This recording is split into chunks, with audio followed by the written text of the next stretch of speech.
conversation about how healthcare and education go hand in hand. So we started Medicare for All now as a way to advocate for Medicare for All, to help people understand what it is we're talking about when we talk about that, and to explain why we need to move from a system that is still controlled by big for-profit health insurance companies. When you think about Medicare for All, you're thinking about everyone having access to affordable health care. And that's a right. And that should be a financial issue.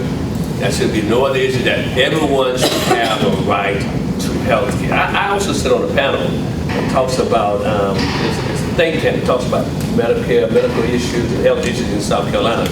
And I raised a question. I said, if you had extra money, where would you put that extra money? I thought he was going to say health care, but he said you put money in education, because if you have an educated community, you have a healthy community. So we're going to have to figure out how we can educate our communities to make sure that they make healthy decisions that would make sure that they have the health care that we need.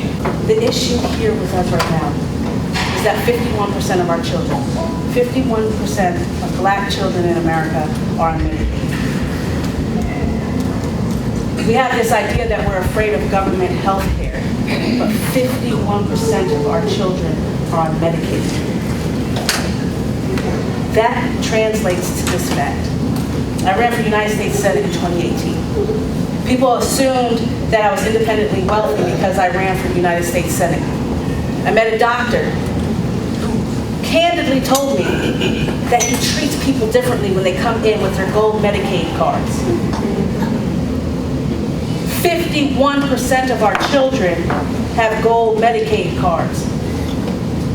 If for nothing else, we need to pass a universal health care system so that 51% of our children have the ability to have health care that is equitable. That when they go through the door, they don't have an additional hurdle on top of the stigma of racism that affects our country every single day. Our full goal, our full focus is on making sure that we have high quality, universal health care for every single American. This is a big deal because most organizations who fight for justice are working on so many different things, and we have the ability to create strategy that brings them all together and moves us forward as a people. A lot of what teachers are encountering now is children as early as kindergarten are coming to school with stress and mental health problems. So of course they act out in school, and we have to have a way to address that. The state has really tried to make some amends with telemedicine because every school does not have a school nurse. So we've not been able to fund that. So we're really trying to make do in some very dire situations. But what I would say is that our whole focus is making sure that we have healthy children when they come to school, because that better prepares them for learning. And there are statistics that show that, again, children with even the dental problems tend to have lower grades just because they can't concentrate because they're in pain. One of the things that we are interested in doing here in terms of the quality of the candidates that we prepare are to focus on health and wellness. And so we do have health, human performance and recreation component of our teaching here, but we're also looking at the emotional well-being of teachers and making sure that as students prepare to enter the classrooms, that they themselves are healthy, that they take the necessary precautions to be healthy themselves, because without that, then they certainly cannot be of benefit to others. I'd just like to dovetail off of the representative comment about education.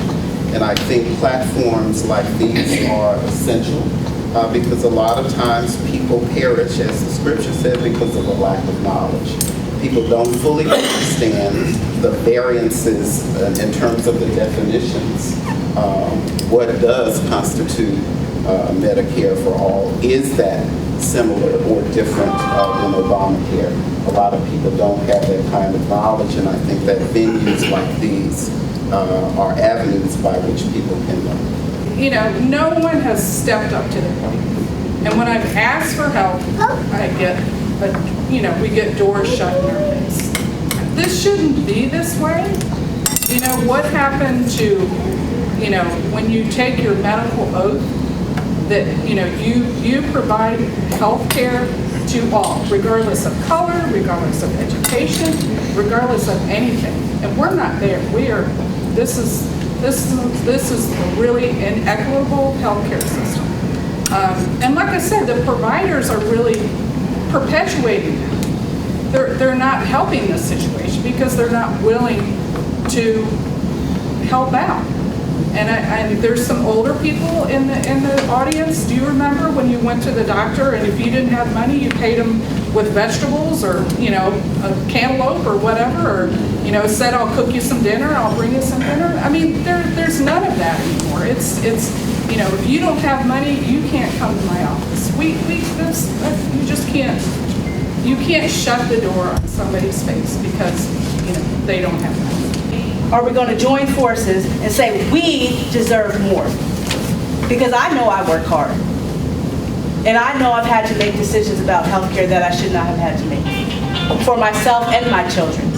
I've seen my parents do it. I've seen my siblings do it. I've seen friends do it.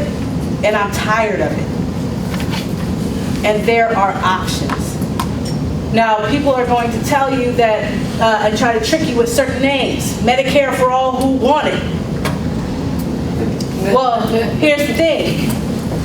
If we continue with our current system, we only open up Medicare to all who want it. Do you know who flocks to that? Those who currently do not have insurance and the sickest amongst us. So it weakens our system. It's a setup. It makes us fail. They'll say that it's there to give people options. But in the end, the only option that will be given is to go back to our old system where for-profit insurance companies control our health outcomes. They determine what doctors we get to see. They determine if we increase their bottom line or affect their bottom line. Well, they tell Americans they should save 10% of their income for a rainy day, but when we're living paycheck to paycheck, we don't even save for a rainy day. So where's that 10% coming from?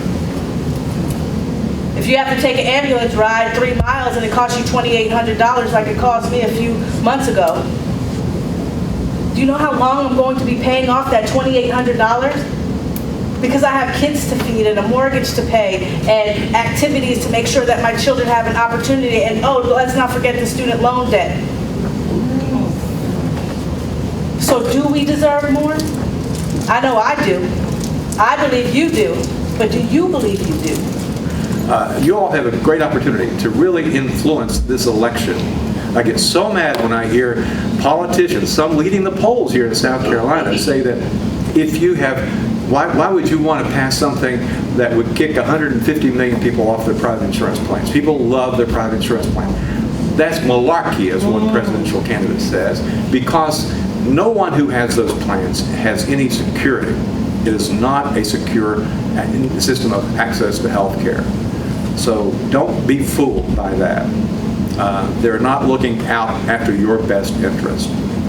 Well, for me, I think the relationship between the doctor and their patient is a sacred one, as close as you come to sacred on the earth. And I just don't see a reason why bureaucrats from private businesses should know anything about your health care. It just doesn't make any sense to me. I don't see why I have to get the approval from somebody making, a lot of money saying things like, no, actually you can't prescribe that medication. Actually, no, that we're not going to cover that. You're going to have to pay for that yourself. Doesn't make any sense. It should be between yourself and your doctor, and that's the way it should be. And anything other than that seems to me not only a waste, but a real disgrace and a shame. We want to make sure that we're healthy. So this is what I'm going to offer for those of you who are in this room or if you're in the Orangeburg area. That this facility is open to the community. I know we put it out there before. We've had it where we opened the facility up for a period of time at no cost.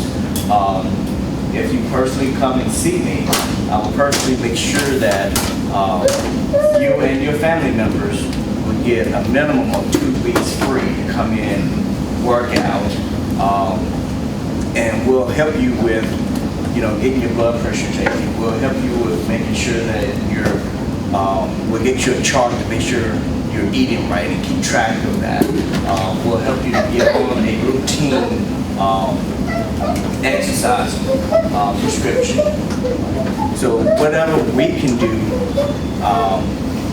not just me, but us as Claflin and as a community, that we can do to help make you better and help make you stronger and help your overall health, we're going to do what we can. They're concerned that if the rest of the country that doesn't have access to care, get care, that they somehow going to be disadvantaged. That is why and they have power and influence, and that is why we continue to be the only country in the world that has a system this unfair and this inequitable, but that still costs us so much money. We spend more on healthcare per capita than any other country in the world. So we've got all these millions of people who don't have insurance. So it is about justice. My name is Richard Master. I'm from Pennsylvania. I'm the chairman of MCS Industries and also the chairman of Business for Medicare for All and Medicare for All Now. It's a national organization. I am for Medicare for All because it is the most prudent and efficient way to organize a health system. It's been proven throughout the industrialized world to be very effective. And what we have here is a mess that where the healthcare system is eating the rest of the economy alive at approaching 20% of GDP. We don't need to do that. We can do this for what other countries do it for, and we can have everyone in the country covered and having high quality care. That's our point. Mr. Wendell Potter. Yeah, South Carolinians have an opportunity in a few days to really make a difference in this country. All across the country, we're seeing that the number one issue in this election is health care, and that's because our system is broken and it's very, very unfair. And what we're advocating for is moving to a system in which everybody has access to the same quality care, regardless of the color of your skin or how much money you have in the bank. That's what we need in this country. That's what we can achieve. And there are candidates who are running for president who are advocating for that, who are on the side of the folks in this state who have, in many cases, been left out, who don't have access to the care that they need.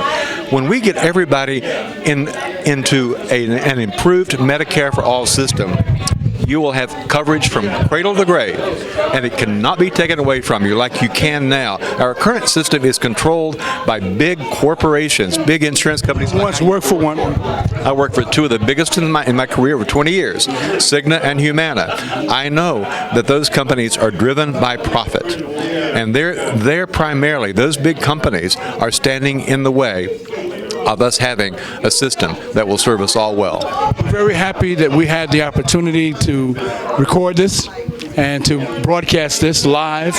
And we're going to be doing this a lot more. We're going to bring this issue to the forefront. We've got 350,000 listeners, as I mentioned to you gentlemen earlier, and we're going to make it one of our priorities is to make this issue a priority. You know where I am if you need me, yes. We always need you, Representative, and you all. Thank you so very much.